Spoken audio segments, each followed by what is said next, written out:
Welcome to the Practical Futurist podcast, a bi-weekly show all about the near-term future with practical advice from a range of global experts to help you stay ahead of the curve. Every episode answers the question, what's the future of? With voices and opinions that need to be heard. Your host is international keynote speaker and practical futurist, Andrew Grill. Welcome to episode 14 of the Practical Futurist podcast. My guest today is Jeremy Epstein, CEO of Never Stop Marketing, and he's got 20 years of international marketing experience. Most recently, Jeremy was VP Marketing at Sprinklr, which grew from a $20 million valuation and 30 people to 1.8 billion valuation and 1,400 people in 4 years, which is pretty remarkable. Today, Jeremy is a sought-after marketing advisor in the crypto and blockchain industry and has worked with some of the leading and most innovative projects, including OpenBazaar and DCorp. Welcome, Jeremy. Thank you so much for having me. Hey, Jeremy, we've known each other for a while, and I think most of the guests, we sort of start off with how we've known each other. We came across each other at Sprinklr. I think I was either at IBM or Cred, and you were running marketing there at Sprinklr. So back then we were very, very focused on social media and analytics, but now you're in this crypto game. Tell me, what was the reason for the pivot? Yeah, well, as you said in a previous podcast, one of the most important things that you advocate for people is to be digitally curious. And I have lived that mantra my entire life.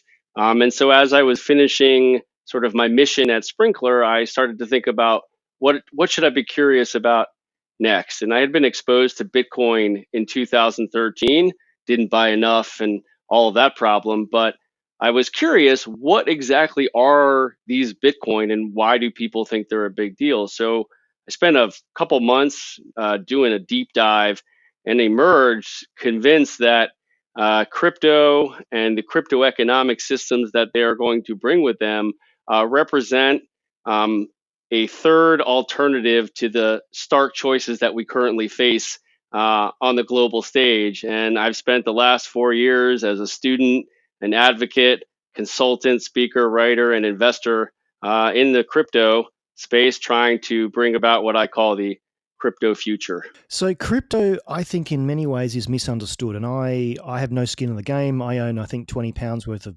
Bitcoin, so I'm never going to be a millionaire. Where do you think is the most misunderstood part of the technology and the application? Well, I think that's a great question. I think it's misunderstood in many ways. I think people, I don't even know where to start to answer that question because there's so many areas where it's misunderstood. The first thing is it's not only used for money laundering and criminal activities. So I think that's number one. And number two is I don't think crypto by itself is going to be the cause of significant climate disaster, ecological breakdown. So I think those are important things. But I think the big thing to walk away with is if you think about it, you and I have been in the internet and social media game for a long time, but there is no native currency to the internet. We have an information superhighway, which goes all the way back to the late 90s, but we don't have an economic system and a way of transferring value that is as equally as efficient, low cost, and fast as the information transfer. So what crypto represents, I believe, is the next logical step in the evolution of the internet.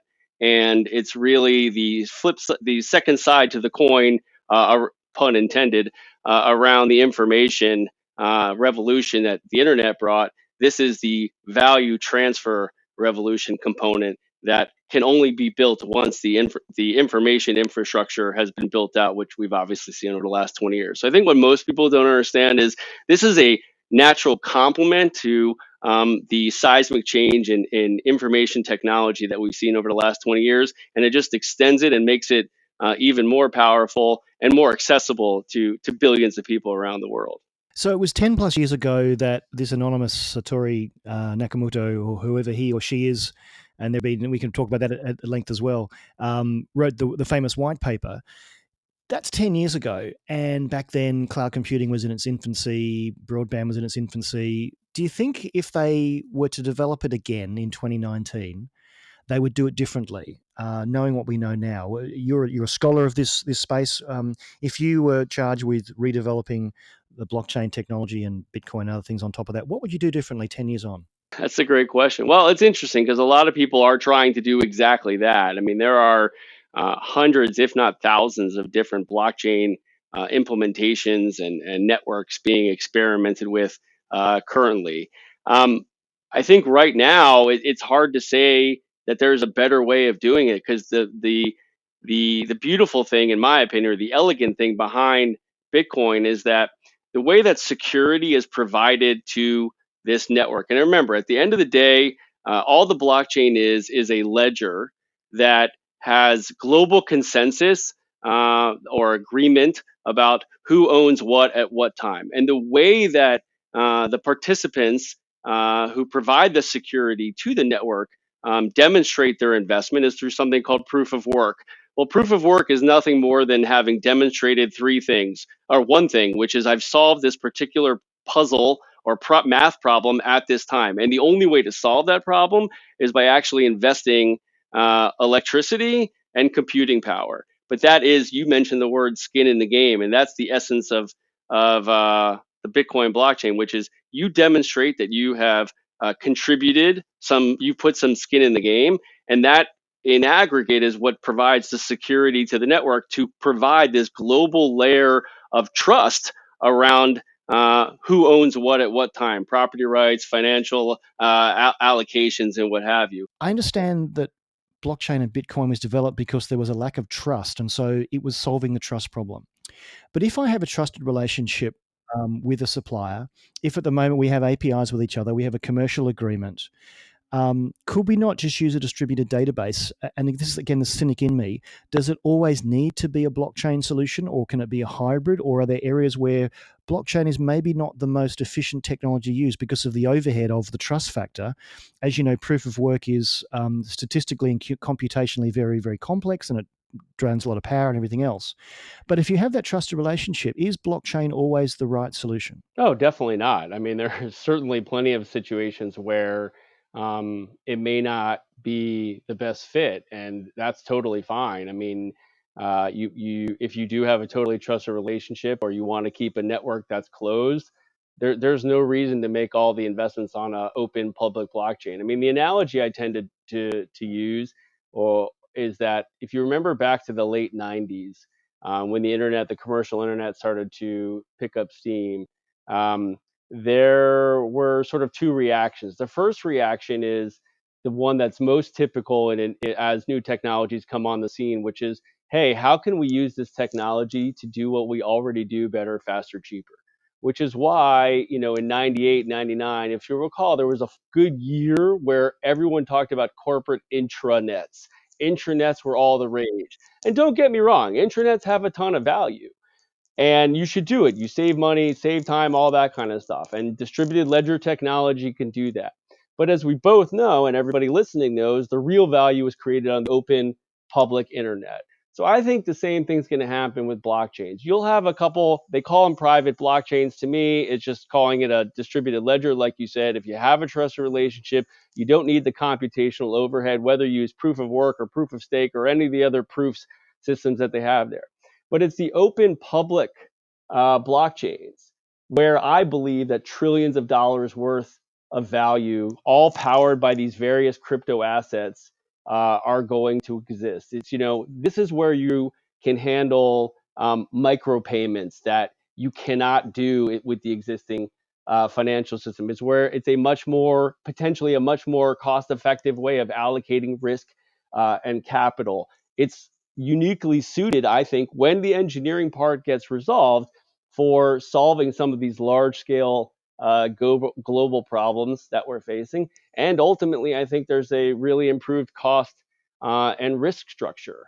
I think right now we're at a very interesting time in history where we're sort of faced with these two choices of societies and governments. We have sort of the Chinese model that's sort of going off in its own direction, looking strong, and then we have the Western model, which is obviously, I don't need to tell anyone who lives in the UK how much stress that's under right now. You think about the economy, and the way that our governments and our economies are built for the industrial era. They're built for the world of things and material items. Well, the last 15, 20 years have shown us now it's software eating the world. It's becoming a more intangible. We need to dematerialize. We need to integrate all of these sensors. You need to pay for access to, some remote IoT device somewhere. Well, you can't swipe a credit card to do that. You also need to solve these problems around global poverty and migration and all the 2 billion people in the world who don't have bank accounts.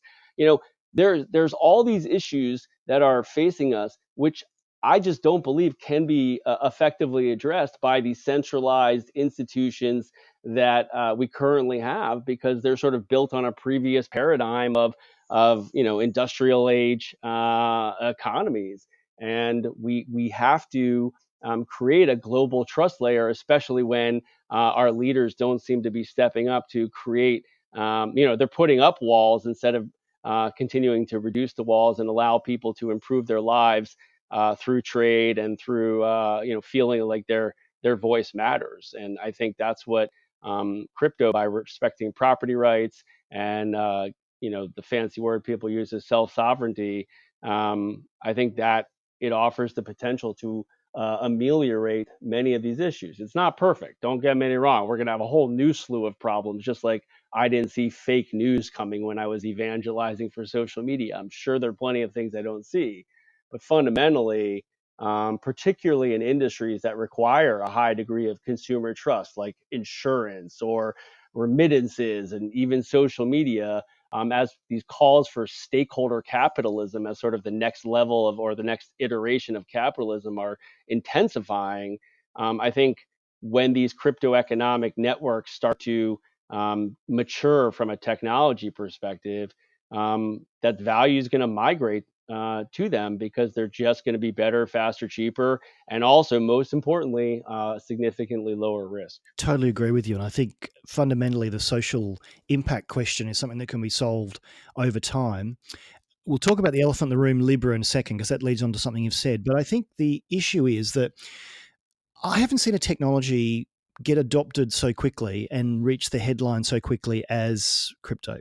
So I was probably an early adopter. I had a website in 1994. I've been on the internet since 1983, or dial up and everything else. I had my first mobile phone in 1994. I am the poster child for an early adopter. I try this new technology. And so you look at how quickly the friends around me and my family got mobile phones. It took years, not months. I think the problem, if you like, with blockchain, Bitcoin, is that it's about money. And humans are fundamentally greedy. And so when people think they can make money very quickly, it reaches the front page. So here in the UK, back in November 2017, so 2 years ago, Bitcoin was on the front page of all the newspapers because it was news. Because 1 minute it was worth £5,000, then it was £10,000. And I actually bought some Bitcoin, I think the day it was at its peak. And I talk about this to clients, that I bought Bitcoin not to get rich. I bought £20 worth through Coinbase. I bought it for two reasons. One is to find out what it felt like to own cryptocurrency, to hold it. And I remember refreshing the Coinbase app in the afternoon where I bought it, and £20 became 22, then it was 23, 26, 21. I thought, this is crazy. I'm doing nothing. I'm not doing anything to improve the value of this currency, if you could call it a currency, but it's going up and down. And then when I tried to convert it back into fiat, back into pound, it took me 4 weeks and 2 banks. But I think the reason it's got such quick press is that it's about money, and everyone wants to get rich quick. And if you can sit there and sit on an app and refresh it and the value goes up and down, I think that's exciting for some people. But then we're recording this in November 2019 for reference. So recently, Mr. Zuckerberg's been before Congress again, ostensibly to talk about his crypto platform Libra, but essentially they wanted to grill him about everything else. What's your view on Libra? Will it succeed? Was it put together the right way? And does Facebook have the right ambition and ethical ambition to lead this, do you think? Well, before we get to Facebook, I guess I would maybe challenge what you said, or just, I'm not sure I accept that it's entirely about money. Yeah, and I'm okay with that. I mean, if every new technology goes through these initial booms. I mean, this is the Gartner hype cycle all over again, and we're just kind of in that semi trough of disillusionment phase right now, and that's fine. I mean, you remember the internet in the 2000 to 2004 era. It had been on the front pages, and then it disappeared for a couple of years, only for Facebook to be launched in 2004 and Twitter in 2007 and LinkedIn somewhere around there also. So like that's the natural flow of these technologies. So while the massive increase in value certainly garnered headlines, like I don't think that's what it's all about. The same way the internet's not just about making money. I mean, there's certainly money to be made in there, but I think it's much more about you know giving people more control over at a high level, their lives, but really more control over their value, the value they have, their money, more control over their data and their information, and being able to have a little bit more, you know, uh, um, agency in how their lives are lived. We have these sort of interesting sort of juxtapositions of life right now. On the one hand, we're seeing this massive increase in bandwidth and wireless coverage and computing power, but at the same time, we're having this ridiculous destruction of trust in traditional institutions. Income and wealth inequality on one hand, and it's just going to get exacerbated as more and more gets pushed into these few smaller organizations that accrue more and more value in the centralized, like we're seeing with the FANG stocks or what have you. You have more information in your hands. It's like the classic about the more power than the rocket going to the moon kind of thing. But surveillance capitalism or total just surveillance state is becoming commonplace. So we're having these tensions that are affecting our current system. And I think that's what this movement is really about, which is we can have the benefits of a globally interconnected world where people's lives are improved through trade without having to compromise on our personal privacy, on our rights, on the things that allow us to feel some degree of safety as we go about our daily lives and have more say in what we're doing. So I think that's what it's all about. Coming to Libra, I've never been a big fan of Libra. I mean, I understand why Facebook's doing it because it's basically free money for them and they have massive distribution.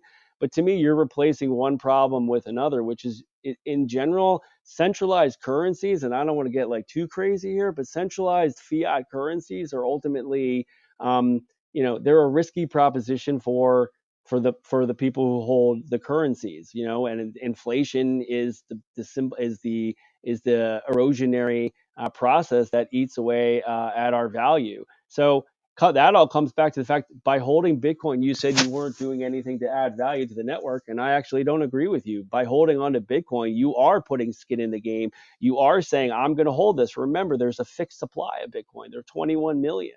So if you hold on it and other people increase, their interest in it, that increases the value of it. Whereas if you sell it, that decreases the value. So simply by holding it and saying, I'm in this for the long term, you are, contributing in some small way to the network. So I think what's challenging right now here, I read a great article recently that talked about the offering of railroad stock in the 1850s in the UK. And it was the first time, I mean, really where anyone could have shares in a company, and most people just could not get their head around it. It's just like, well, I can't use this share to actually travel on the railroad. I can't actually do anything with it. I'm just supposed to hold it.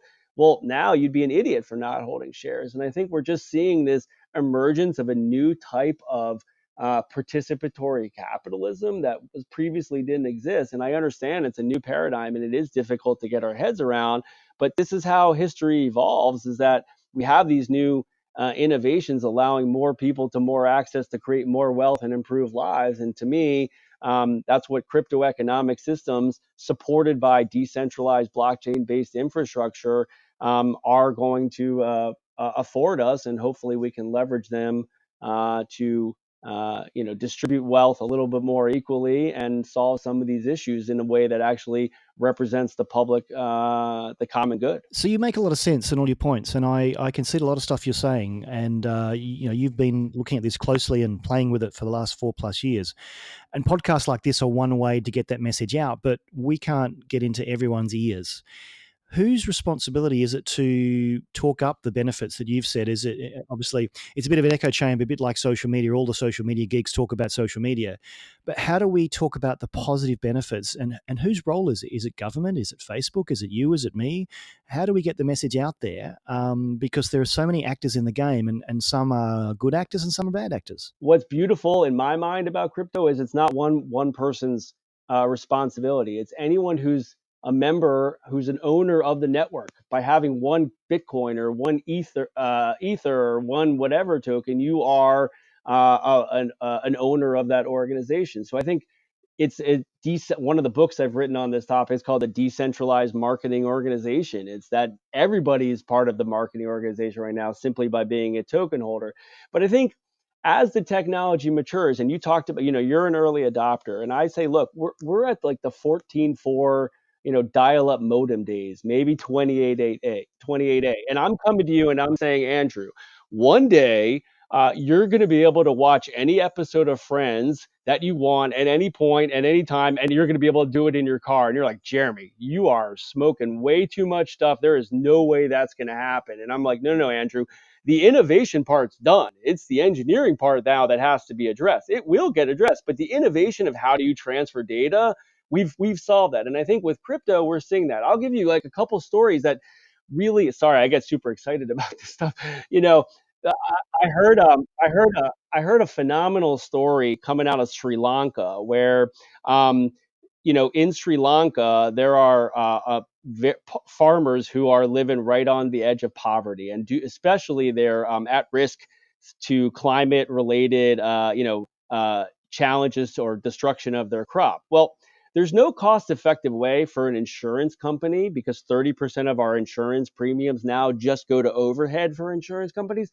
There's no cost effective way for them to provide an insurance policy to a rice farmer in Sri Lanka who's living on the edge of poverty. However, there is a decentralized insurance platform called Etherisk, Etherisc, and basically they've created a smart contract based insurance policy that is triggered based on a couple of inputs. Say, if there's X amount of rain in a given district, it automatically pays out the premium to that farmer. Now, the difference of a rapid fire insurance or a rapidly distributed insurance payment to a farmer on the edge of poverty in Sri Lanka is basically, and I might be slightly dramatic here, but it's basically the difference between having to like sell a child into like the sex trade versus, being able to make it till the next planting season. Okay, that might be a slight exaggeration, but like that's how, fragile many of these lives are. You cannot make that contract work in a traditional system. It is literally impossible. I sent a donation to a nonprofit in Venezuela with Bitcoin, and I sent the donation for like a fraction of a cent. How you cannot do that with the current system. All of these people who are underserved, who then abandon their cities and or towns and villages and then make their way up to the global north. Part of it is because we can't provide them access to the financial good services that all of us in sort of the Western world take for granted. Remittance fees, if you're, all the money that's going back to these countries, like, 18% fees. Why should we be penalizing the poorest people on the planet? We shouldn't. And that's what these types of technologies can now do to cost effectively provide insurance, to cost effectively deliver remittances, and to give more people access to credit and lending services that the rest of us take for granted, because we know those are the building blocks of wealth and security that we want everybody to have. And there's no other way to do it. This technology, and yes, it's early and it's immature, and there are all types of reasons why it's not ready for prime time. And it's frustrating for me because I wish it was here yesterday. Um, it can deliver it, and the current system just simply is not able to do it from a technology perspective. So, as this is the Practical Futurist podcast, I want to give my listeners 3 things they can do next week, not next month. So, is it education? Is it investment? What 3 things should they be doing next week? I think everybody should read the Bitcoin white paper. It's like 14 pages. My kids have read it, so it's not challenging. You can get it. I mean, granted, my kids are of course incredibly brilliant, but I think anyone can get that. So the Bitcoin white paper, it's free. Download it, read it once or twice. You'll already be way ahead. Number two is I think you alluded to it before, which is you just need to go buy some. Not you don't have to put as much, but 20 pounds, 100 pounds, whatever money you can afford to lose for sure. But once you have it, I would encourage you to sort of find something you can do with it, whether it just send it to someone else. I mean, I had one story I like to tell people is I had two clients. One, they each owed me about $1,000 worth of expenses. One was in Switzerland, one was in the UK. The Swiss ones wanted to do everything with the traditional financial system. It took 3 weeks, 3 rejections, and $71 in fees. The ones in the UK sent me in crypto. It took 10 seconds and 4 cents in fees. So I would encourage people to start experimenting with this technology and play around with it. And I'd say those are the three: is go read the white paper, get a little crypto, and then find one way to transact in it, if only to understand and get your head around it. I think you can do all of that in about an hour next week. But at least you'll start to get your hands dirty. And I know you, as a digitally curious veteran, encourage and believe in that, because that's the best way to understand the tech, is just get your hands a little bit dirty. How can people find out more about you and your work? Twitter is always good, JER979, JER979, and I blog 5 days a week on blog.neverstopmarketing.com, a wide range of topics, emerging technology, but definitely heavily focused on crypto. Jeremy, thank you so much for your time. I've learned a lot today. Thank you, Andrea. I'm grateful for the opportunity. Thank you for listening to the Practical Futurist podcast. You can find all of our previous shows at futurist.london. And if you like what you've heard on the show, please consider subscribing via your favourite podcast app so you never miss an episode. You can find out more about Andrew and how he helps corporates navigate a disruptive digital world with keynote speeches and C-suite workshops at futurist.london. Until next time, this has been the Practical Futurist podcast.